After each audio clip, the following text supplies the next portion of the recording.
temos 3 estreias nas salas de cinema. Já vou dar o nome, né? Porque daí você já fica aqui ligado na análise não, né? Na review que o Luiz Zanin traz pra gente. É o argentino Juan.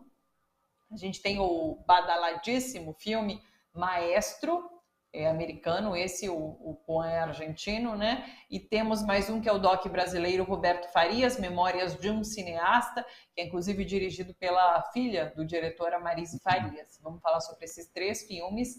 A gente também tem o Fest Aruanda, que acabou agora, 3 vencedores das mostras principais. Luiz Zanin conta pra gente quais que são, e agora, hoje, dia 8, começa o Festival de Brasília do Cinema Brasileiro, que é o mais antigo do país. Ele fala rapidamente para a gente sobre, mas claro, na sexta que vem fala mais. E a gente tem 2 indicações no streaming, que eu vou fazer de tudo para a gente chegar nessas 2 indicações, tá bom? A gente tem Cassandro na Amazon, que é com Gael Garcia Bernal, e temos A Bilionária, o Mordomo e o Namorado, da Netflix. O Luiz Zanin reconectou, deixa eu ver se eu te ouço. Olá, Zanin. Olá, você está me ouvindo agora? Perfeitamente, tudo bom com você? Beleza, beleza, tudo bom. Aqui derretendo um pouco de calor, mas tudo bem. Eu imagino, aí deve estar mais quente do que aqui. Litoral é sempre um pouquinho mais quente, né? Você é Não, santista?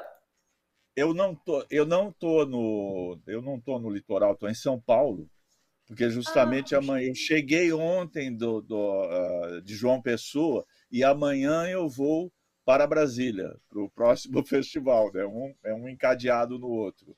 Eu moro em Santos, mas não sou santista, a não ser de time, para minha desgraça, porque meu time acabou de ser rebaixado, né? Mas eu moro lá, mas eu Isso. sou paulistano, eu nasci em São Paulo. Não, mas era sobre o time mesmo, porque eu vi o pessoal, os meus amigos santistas estão muito tristes. Eu imaginei que você estivesse também por conta do Santos, né? Muito, Mas muito. então você é paulistano, só mora atualmente em Santos. Que final de ano Isso. badalado para apreciadores de festivais, inclusive, né? É um atrás do outro. Mas, Thalita, isso aí é bom que eu explique para as pessoas. Isso não costuma ser desse jeito. A gente tem muitos festivais de cinema no Brasil, mas não um subindo em cima da data do outro. Isso aconteceu esse ano, principalmente agora, no fim do ano, com 3 festivais: o de Gostoso, o Aruanda, que é da Paraíba, e agora o de Brasília.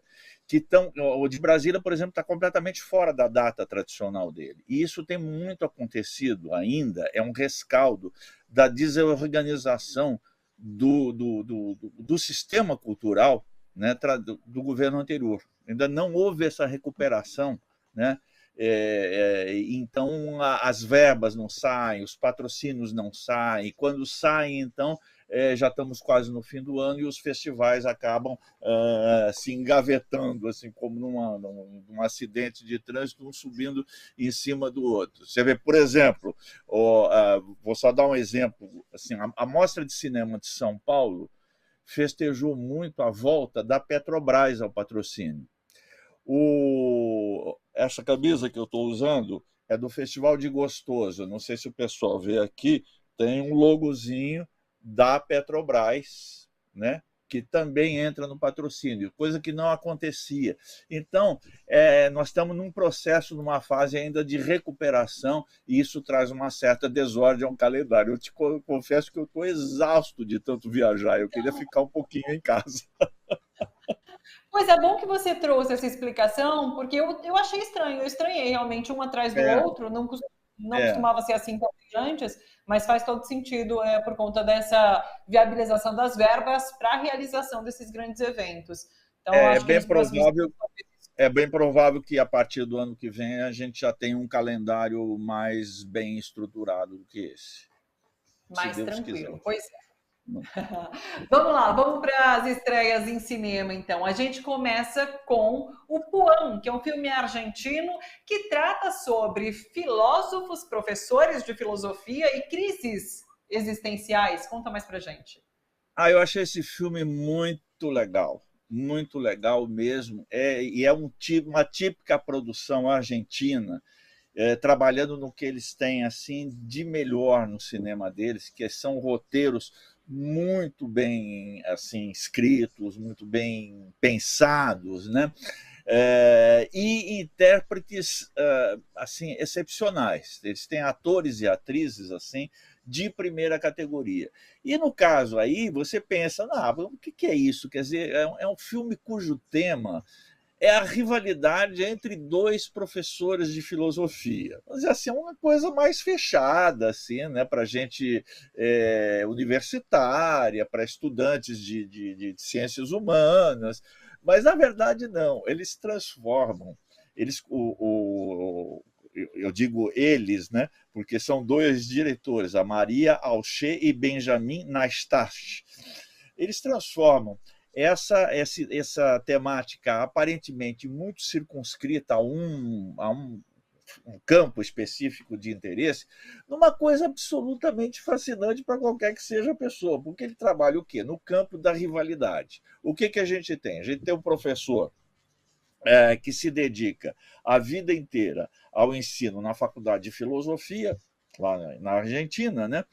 E o mentor, o dono da cadeira ou da cátedra, morre inesperadamente. Então, um novo professor catedrático vai ser nomeado para essa cátedra, e esse cara, que é o Marcelo, ele é o principal, é o favorito, é a indicação lógica. Mas volta da Europa um outro professor de filosofia, com todo o charme de ter estudado na Alemanha, de falar alemão, de ter sido assim, ter tido um ensino de primeira assim, em solo europeu, né?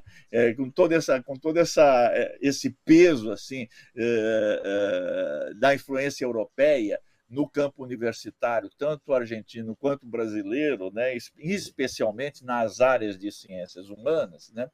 Então se instala uma rivalidade entre esses dois professores. Quem será o escolhido?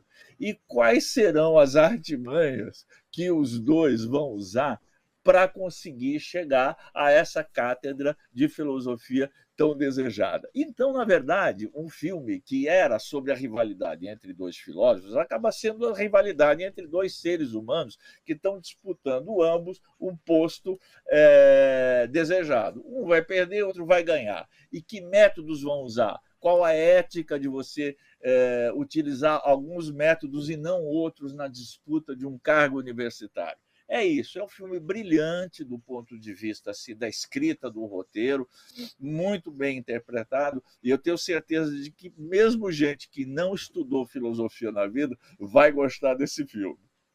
E eu que estudei gosto ainda mais, porque eu conheço de perto, Thalita, as rivalidades que existem também no âmbito universitário, no âmbito da pesquisa universitária. Então fica saboroso também. Muito legal esse filme.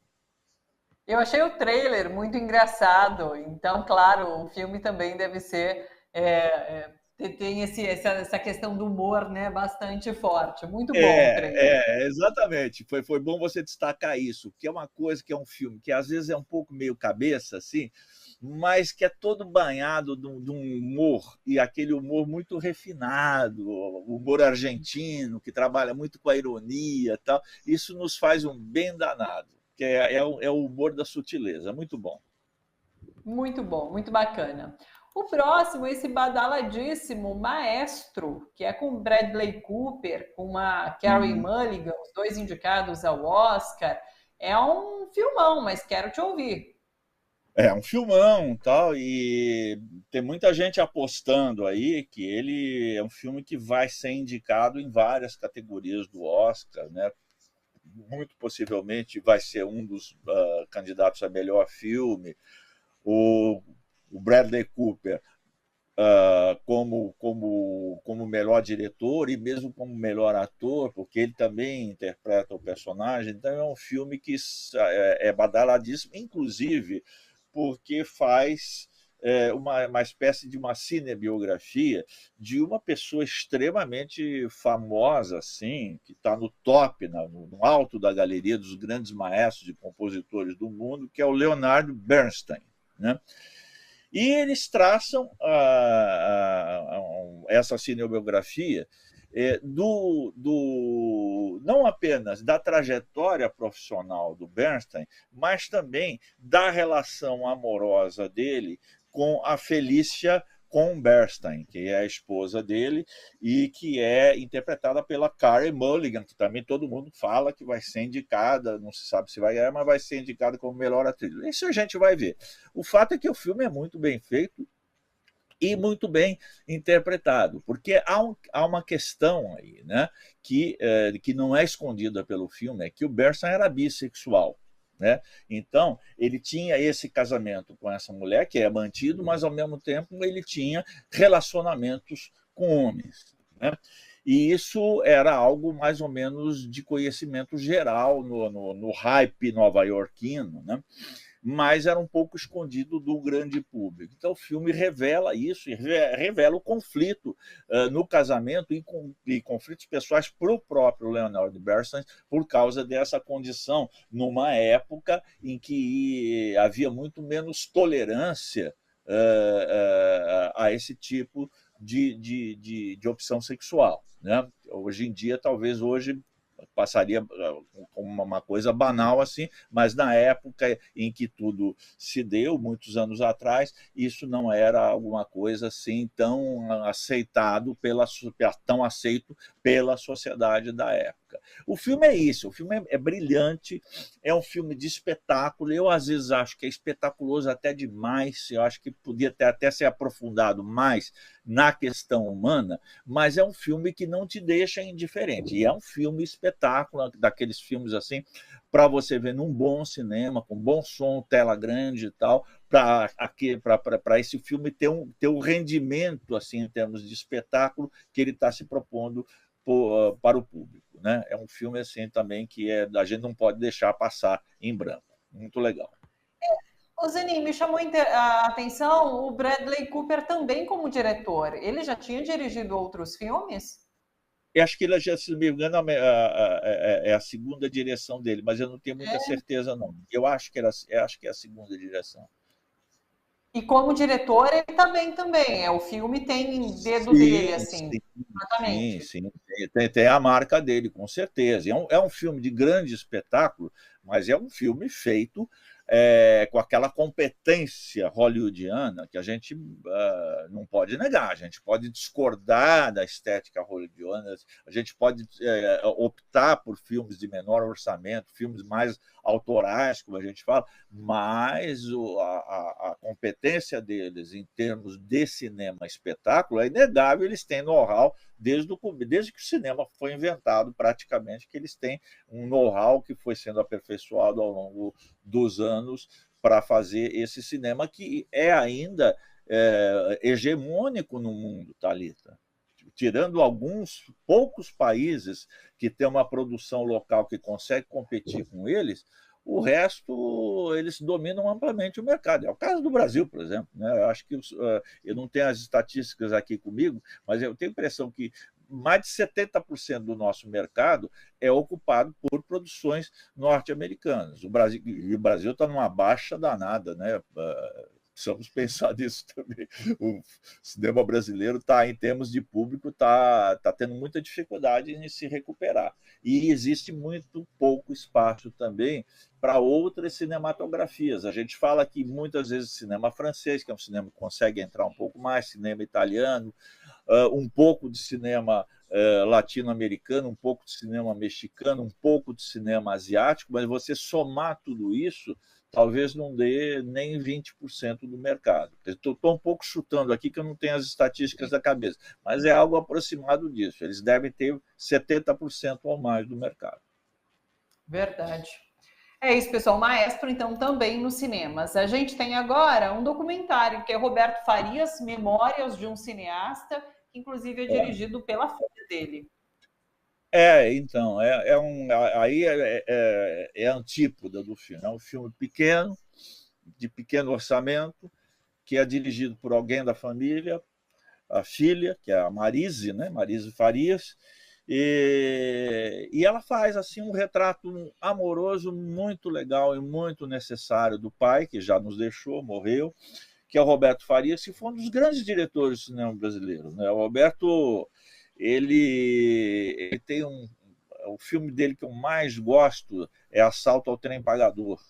É um filme assim que é um modelo do filme policial à brasileira, aquele filme que consegue conciliar tanto esse aspecto de filme policial mesmo, que tem muita popularidade, com a questão social. E um dos papéis, dos atores desse filme é o Grande Otelo. Ele faz um dos assaltantes, que é alcoólatra. E é um dos papéis marcantes na carreira do Otelo. E esse filme realmente é muito bom, é um filme que eu recomendo todo mundo aí, se tá assim, capaz de estar até no YouTube, mas está em streaming, tá? É um filme facilmente encontrável. Saiu em DVD na época em que DVD se vendia.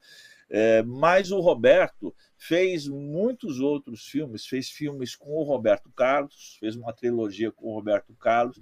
Era um homem da indústria, o Roberto. Eu conheci muito o Roberto, convivi muito com ele, e ele era um homem sempre preocupado com a questão do público, né? Ele não se satisfazia em fazer filmes para crítica ou para uma elite intelectual, ele queria que o povo fosse ao cinema e entendesse o cinema dele, né? E ele fez um filme muito importante, né, que se chamava Pra Frente Brasil, e que durante a ditadura denunciava a questão da tortura. Então, foi um filme foi censurado o filme, né? Ele teve muita dificuldade com esse filme, mas é um filme que, diga-se o que quiser desse filme, ele é um marco dentro da filmografia brasileira, porque é abordado numa época em que isso não era permitido, que havia censura às artes brasileiras em geral e ao cinema em particular, que é considerado uma arte popular e, portanto, devia ser censurado com mais atenção ainda pelos censores do que as outras artes, né? Então, o Roberto foi muito importante. Ele teve uma carreira de gestor também, ele presidiu a Embrafilme, né? Ele teve uma carreira muito boa de gestor na época em que o cinema brasileiro, Thalita, chegava a ocupar assim 30%, 35% às vezes do mercado exibidor brasileiro, que para nós hoje é uma cifra impensável, né? A época áurea da Embrafilme. Então é uma pessoa muito importante dentro do cinema brasileiro, tanto como realizador como gestor, né? E esse retrato faz uma apresentação muito honesta e muito fiel de quem o Roberto foi, um retrato amoroso, eu repito, feito pela sua filha. É um filme muito bacana para você conhecer essa personagem e quem já o conhece matar um pouco das saudades que a gente tem dele. É isso. Zanin, vamos falar rapidamente sobre o Festival Aruanda para a gente dar as dicas de streaming antes de finalizar? Pode ser? Pode ser, sim. Então, eu só vou destacar rapidamente, o Festival Aruanda foi muito bom, né? Eu vou destacar os filmes que ganharam as mostras principais. O melhor filme da mostra nacional, quer dizer, de todos os estados brasileiros, foi um filme chamado Levante, de Lila Halla, né? É o primeiro filme dela. Ela participou de uma mostra paralela no Festival de Cannes e já estreou na França. Eu já vi críticas muito favoráveis a isso. Já estreou no mercado exibidor francês. Eu vi críticas muito favoráveis a esse filme em vários jornais, em várias revistas de crítica, estão gostando lá. É um filme interessante porque traz uma personagem que é uma adolescente, né, que é jogadora de vôlei. Ela vai receber uma bolsa de estudos para ela ir para o Chile, que é um sonho que ela tem de viajar, né? Ela tem só 17 anos. E, de repente, ela descobre que, numa relação casual, ela ficou grávida. E isso significaria para ela o final da carreira dela. Ela ia perder a bolsa, não ia poder treinar, não ia poder competir, tal, não sei o quê. E ela resolve abortar. E ela descobre como é complicado fazer isso no Brasil e como é complicado fazer isso para a mulher em qualquer lugar do mundo, né? Então é um filme que discute essa questão do aborto e discute sobre o ponto de vista feminino da mulher como dona, proprietária e senhora do seu próprio corpo, coisa que a legislação não entende dessa maneira, principalmente a legislação brasileira, que é muito atrasada ainda nesse quesito, né? E é um filme que é cheio de vida. Eu acho que é por isso que ele tem encantado. É um filme com uma dinâmica assim muito jovem, uma pegada muito jovem. É um grupo de garotas bastante diversificado, inclusive em termos de opções sexuais, e exala uma vitalidade que passa o espectador. Você imediatamente se fica do lado dos personagens e principalmente do lado dessa menina que interpreta a personagem principal. Então, esse filme ganhou como melhor filme nacional no Fest Aruanda. O melhor filme da mostra sobre o céu nordestino é outro filme encantador, que tem um nome até meio romântico, chama-se Saudade Fez Morada Aqui Dentro, que é dirigida por um cara, um diretor chamado Haroldo Borges, né? E, Thalita, você que se comove com esse tipo de história, veja o que é esse filme e espere que ele, quando ele estrear por aqui, não perca.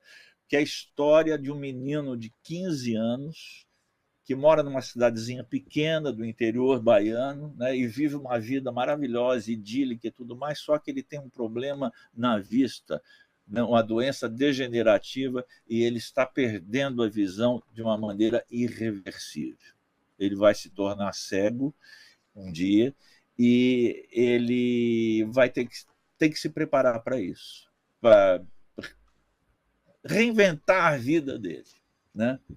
E eles acharam um menino que te deixa assim absolutamente comovido. Então, esse é um filme também, isso sem nenhuma apelação assim emotiva, música chorosa, nada, mas você entra no drama dele, entra no encantamento com que ele enfrenta a vida. É muito bom esse filme. E Como é o eu queria nome? destacar Saudade Saudade. Fez Morada Aqui Dentro. É, Por porque eu fim, não ligaria o nome e essa história que você comentou. Achei interessante isso. parece que seria um filme romântico, né? Assim, a Sim. história de um namoro. Hã? Ele tem alguma coisa disso, mas na verdade o título é bastante sutil em relação ao que é o tema principal desse filme, né? Dessa obra, né? E o curta nacional, um curta muito especial, por isso que eu estou destacando que ganhou tudo lá, né? Os prêmios principais, é um curta chamado Pulmão de Pedra, do Torquato Joel, que é um diretor paraibano muito considerado, já é veterano, tem poucas obras numericamente, mas tem uma presença muito importante no cinema paraibano. Ele faz um cinema muito elaborado do ponto de vista visual, da estética do filme, mas também com uma pegada social muito marcada. Essa história é fantástica e triste ao mesmo tempo, né? Porque foca num personagem que é um trabalhador numa mina de mica ou malacacheta, que é um mineral, né, que é usado na indústria, é usado para celular, na indústria refinada de produtos eletrônicos. E a extração é assim bastante artesanal, com picareta e cavando. E existe uma perdão, existe uma doença associada a esses trabalhadores, que é uma perda progressiva da capacidade pulmonar. Então, ele entrevista um trabalhador que se chama Joãozinho, que é um repentista, que descreve as mazelas dele em versos. Veja que coisa. E ele já está afetado por essa doença. E continua trabalhando, porque senão ele não consegue levar o pão nosso de cada dia para a mesa da família dele. Então é uma coisa que é uma denúncia assim muito forte às condições de trabalho, porque essa gente trabalha de picareta na mão, sem nada, sem nenhuma defesa, sem nenhuma máscara, tal, e vão respirando aquela poeira. E isso tudo é feito com muito engenho, com muita arte nesse filme, assim, que eu acho que é das melhores coisas que eu vi ultimamente. Independentemente de longo, de curta-metragem, dos melhores filmes que eu vi. Assim. Em 14 minutos, ele dá o recado dele assim, de uma maneira assim, muito forte e que você não consegue se esquecer. Bacana. Fest Aruanda, então, os principais vencedores. E agora, uma dica de streaming para a gente finalizar. Perfeito. Só lembrando que amanhã eu estou indo para Brasília, começa o festival lá, é o festival mais antigo do país, e aí eu mando notícias na próxima sexta-feira, eu vou falar com vocês de lá direto. E a dica que eu dou, rapidinho assim, mas é uma dica muito boa, é um filme chamado Cassandro, está na Amazon Prime Video, né? Tem um ator que eu adoro, que é o Gael Garcia Bernal, que é um ator muito talentoso, está em vários filmes mexicanos aí que existem disponíveis, né? E ele interpreta o personagem título, que é um personagem verídico, que é um ídolo gay da luta livre mexicana. Então, ele é um lutador, né, num ambiente ferozmente machista. Ele é um lutador assumidamente gay e que faz o maior sucesso. E é interpretado de forma magistral pelo Gael. Esse não é uma série, é apenas um filme. Vocês vão ver como um filme só, direto, né? Uma metragem normal, e vão se encantar com esse personagem e com esse ator aí também, tenho certeza. Tá no Prime Video, pessoal. Cassandro, então, para você curtir, se você não quiser ir ao cinema, se preferir ficar em casa, tem aí a dica de streaming. Zanin, te espero então semana que vem para a gente falar sobre o Festival de Cinema de Brasília e sobre as estreias, é claro. Um beijo para você, aproveite, bom final de semana e boa semana. Beijo para todo mundo, obrigado, até sexta.